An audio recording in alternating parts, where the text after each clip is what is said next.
brought to you by Silver Pumps. Top quality और consistent performance के लिए सिर्फ सिल्वर पंप नाम याद रखना। कश्मीर के पहलगाम में हुए आतंकी हमले ने पूरे देश को झकझोर कर रख दिया है।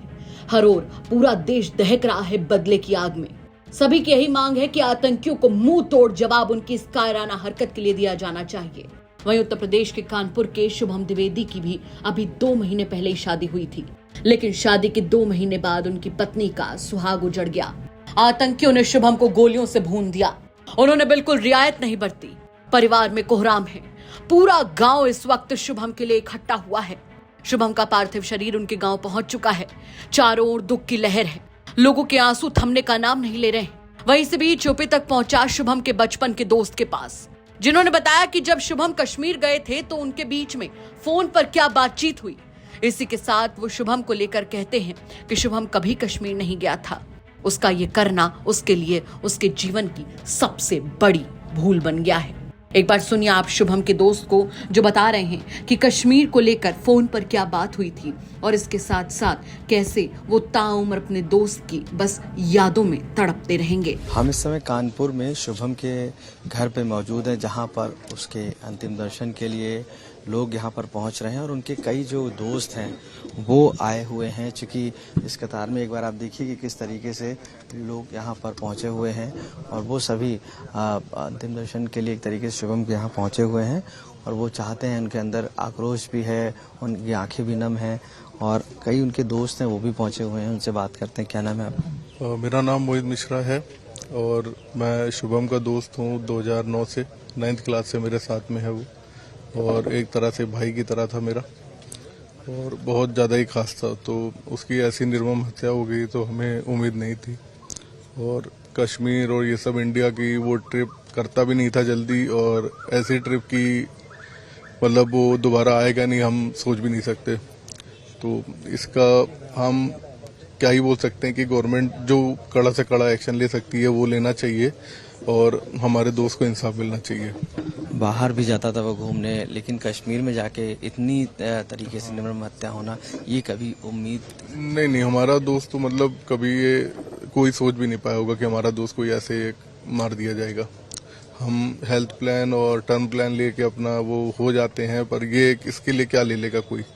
तो सब कुछ होते हुए भी उसके पास अब कुछ नहीं है। उनके मॉम डैड भी इतने निराश हैं। शादी उसकी हुई है, 2-2.5 महीने हुए हैं, तो बहुत सब उजड़ गया है बेसिकली। आप लोगों से कोई बातचीत हुई थी जब वो कश्मीर गया था? परसों ही बात हुई थी, तो मैं उससे बस हालचाल लिए थे कि बादल फटे हैं तो ठीक हो कि नहीं, मैं तो नहीं गए। तो वो कह रहा नहीं भाई हम ठीक हैं, और उसके बाद अगले दिन ये सीधे पता चल गया। जिस तरीके से कश्मीर में हुआ, वहाँ की जो टूरिज्म है वो कहीं ना कहीं बैक हो रहा है, उसको लेकर किस तरीके? तो वो बैक होना भी चाहिए। देखिए, क्योंकि कौन चाहता है कि हम वहाँ जाएं और वापस ही ना जाएं। तो उसके लिए जो भी सरकार को भी कड़े कदम उठाने उनको उठाने चाहिए, और जो भी एक्शन लेना चाहिए। हमें तो बस हमारे दोस्त का इंसाफ चाहिए, बस वो चाहे जिसको। तरीके से नाम पूछकर हत्या करना, ये क्रूरता किस तरीके से आप? हमारे दोस्त का देखिए नेचर इतना सरल था, तो उसके साथ ऐसा हुआ है तो हम लोग विश्वास नहीं कर सकते। बहुत ज्यादा सिंपल नेचर का था वो, ना किसी से बहस ना किसी से कुछ। तो अब उसके साथ ऐसा हो गया तो हमें भी बहुत मतलब हम लोग भी बहुत वो हैं कि मतलब कैसे ये हो सकता है उसके साथ। वो तो कभी किसी से कुछ बोलता ही नहीं था। तो आपको गवर्नमेंट से क्या अपील है कि क्या एक्शन हो?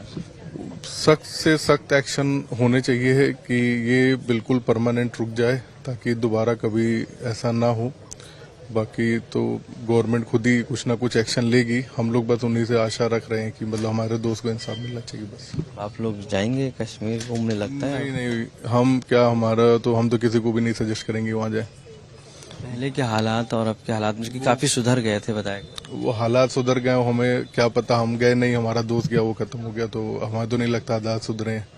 वो तो वही है, बस आज कब दिख जाए तो ये वाली बात है। तो आपको बता दें कि कश्मीर के पहलगाम में आतंकियों ने 26 हिंदुओं को मार गिराया। जिस तरह की बर्बरता हिंदुओं के साथ की गई, उससे पूरा देश दहक रहा है। वहीं दूसरी ओर शुभम के परिवार में कोहराम है। लोग इंसाफ की गुहार लगा रहे हैं और सबकी बस एक ही मांग है कि आतंकियों को किसी भी कीमत पे बख्शा ना जाए। उन्होंने जो किया है उसकी उसे माकूल सजा मिलनी चाहिए।